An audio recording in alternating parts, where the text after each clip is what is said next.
নমস্কাৰ বন্ধু বান্ধৱীসকল, পুনৰ এটা নতুন ভিডিঅ'লৈ আপোনালোক সকলোকে স্বাগতম জনাইছোঁ। আজি মই এটা সহজ একেবাৰে উপায় দিবলৈ ওলাইছোঁ।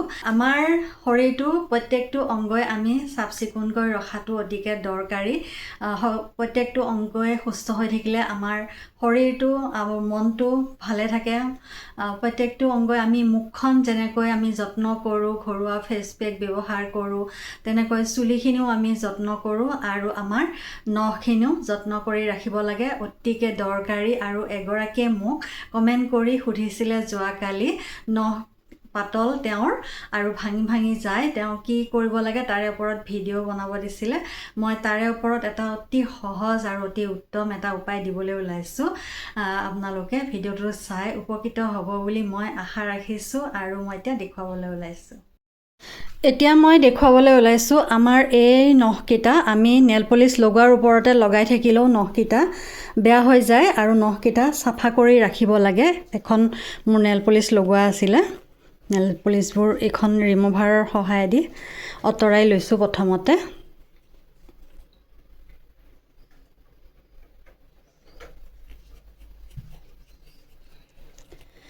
জেতুকা নখৰ কাৰণে অতি উত্তম হয়।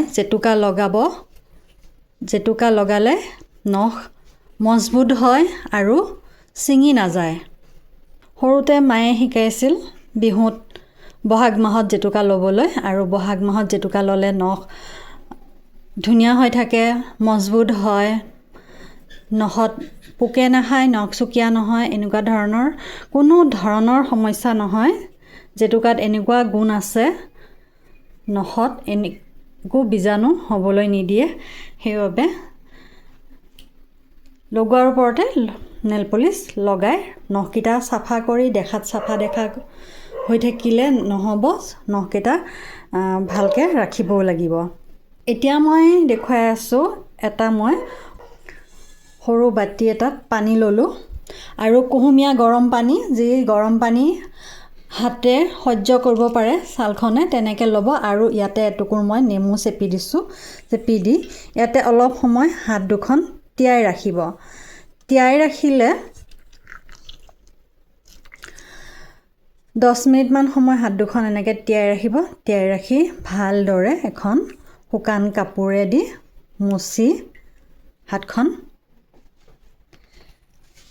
এখন শুকান কটন কাপোৰে ধুনীয়াকৈ হাতখন মুচি চাফা কৰি ল'ব। শুকুৱাই লোৱাৰ পাছত নাৰিকলৰ তেল লৈ দুইখন হাত ধুনীয়াকৈ মাছাজ কৰিব। ধুনীয়াকৈ নখবোৰ, আঙুলিবোৰ ধুনীয়াকৈ মাছাজ কৰিব, তেতিয়া নখবোৰ মজবুত হ'ব।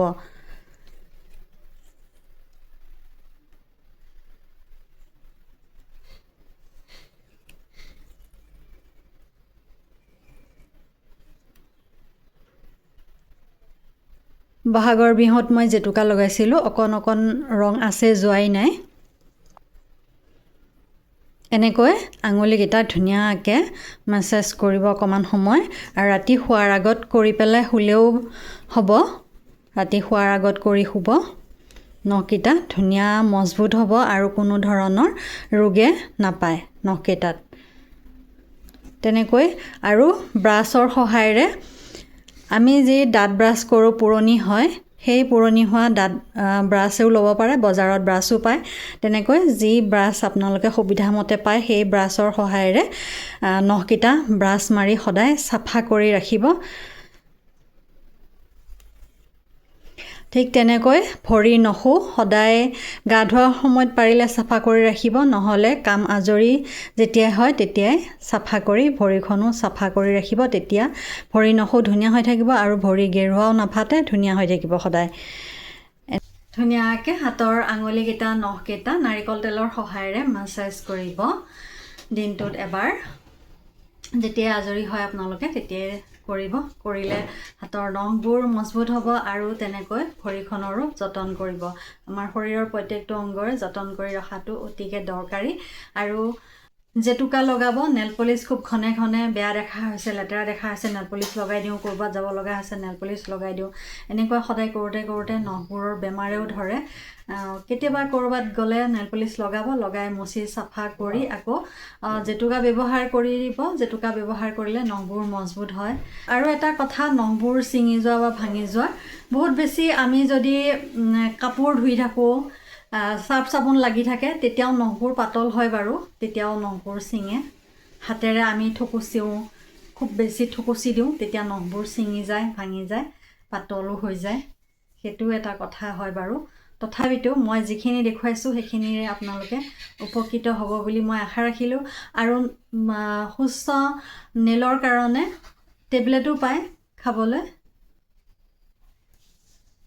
অনলাইনো পায়, অনলাইন অৰ্ডাৰ কৰিব পায়, টেবলেট খাব পাৰে। আজিকালি নখ ভালে থাকিবৰ কাৰণে ভাল ধুনীয়া ধুনীয়া টেবলেটো ওলাইছে। ভিডিঅ'টো আজিলৈ ইমানতে শেষ কৰিলোঁ। ভাল পালে লাইক কৰিব, ছাবস্ক্ৰাইব কৰিব, আৰু আশা ৰাখিছোঁ আপুনি চাই ভাল পাব।